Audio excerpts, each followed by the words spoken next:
এই নাস্তাটি যাকে একবার খাওয়াবেন সে আপনার প্রশংসা করবে। এতটা মজার আর এতটা মুসমুসে হয়, তৈরি করাও খুব সহজ আর একবারে অল্প উপকরণে তৈরি করা যায়। মাত্র 2টি উপকরণে এই নাস্তাটি তৈরি করা যায়। তৈরি করতে একবারে কম সময় লাগে। তো ভিডিওটি না টেনে পুরোটা দেখার অনুরোধ রইল। আর আমার এই ভিডিও দেখে যদি ভালো লেগে থাকে প্লিজ আমার চ্যানেলটি সাবস্ক্রাইব করবেন, লাইক দিবেন, শেয়ার করবেন। আর আমি সব সময় চেষ্টা করি একবারে সহজভাবে সহজ রেসিপি দেখানোর জন্য, যেন আমরা দেখে তৈরি করতে পারি। তো আমরা মূল রেসিপিতে চলে যাচ্ছি। আসসালামু আলাইকুম। আশা করি আল্লাহর রহমতে সবাই ভালো আছেন।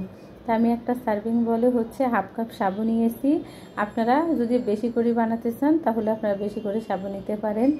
প্যাকেটের সাবু হলো সাবুতে অনেক সময় ময়লা থাকে।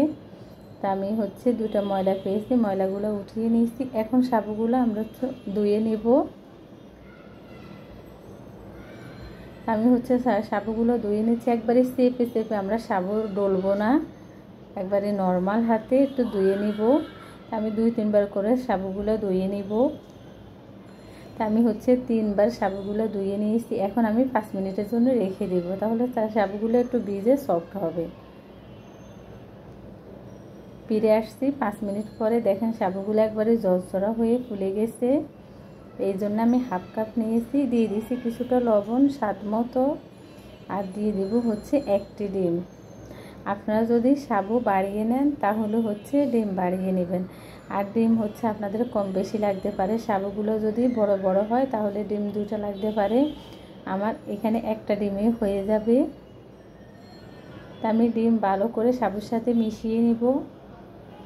খেয়াল রাখতে হবে, যদি ডিম বেশি দিয়ে আমরা একবারে পাতলা করে ফেলি তাহলে তেলে দেওয়ার সাথে সাথে এটা ছেড়ে দিবে। আমি ভালো করে ডিম সাবু একসাথে মিশিয়ে নিয়েছি। এখন আমি চুলায় চলে যাব। তা আমি চুলার মধ্যে আগে থেকে কড়াই বসিয়ে তেল গরম দিয়ে রেখেছি। তেলগুলো গরম হয়ে গেছে। এখন আমি সাবুগুলো এইভাবে চ্যাপটা করে করে দিয়ে দিব। আমরা মোটা করে সাবুগুলো দিব না, একবারে চ্যাপটা করে দেওয়ার চেষ্টা করব। তেলে দেওয়ার সাথে সাথে এগুলো ফুলে উঠবে। আমরা এই পিঠাগুলো বানিয়ে 10-15 দিন বয়মে রেখেও খেতে পারবো। খেতে ভীষণ মজা, ছোট বড় সবাই খেতে পছন্দ করবে, এতটা মজার হয় এই পিঠাগুলো খেতে। বিকেলে 1 কাপ চা আর এরকম কিছু নাস্তা হলে তো আর কিছুই লাগে না। আর বানানো একবারে সহজ। একবার অবশ্যই বাসায় তৈরি করবেন। আর ভালো লাগলে প্লিজ আমার চ্যানেলটি সাবস্ক্রাইব করবেন। তা আমি উল্টিয়ে দিয়েছি, হয়ে গেছে। এখন আমি উঠিয়ে নেব।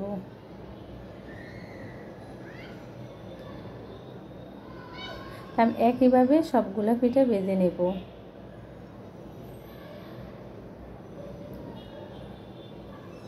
তা আমি একইভাবে সবগুলো পিঠা ভেজে নিয়েছি। দেখেন কতটা মুসমুসে হয়েছে, আর খেতেও ভীষণ মজা। আপনারা যদি বেশি করে বানিয়ে রেখে খেতে চান তাহলে আপনারা এই পিঠাগুলো আরও কড়া করে ভাজবেন। এমন কড়া করে ভাজবেন তাহলে এই পিঠাগুলো অনেক দিন মুসমুসে থাকবে।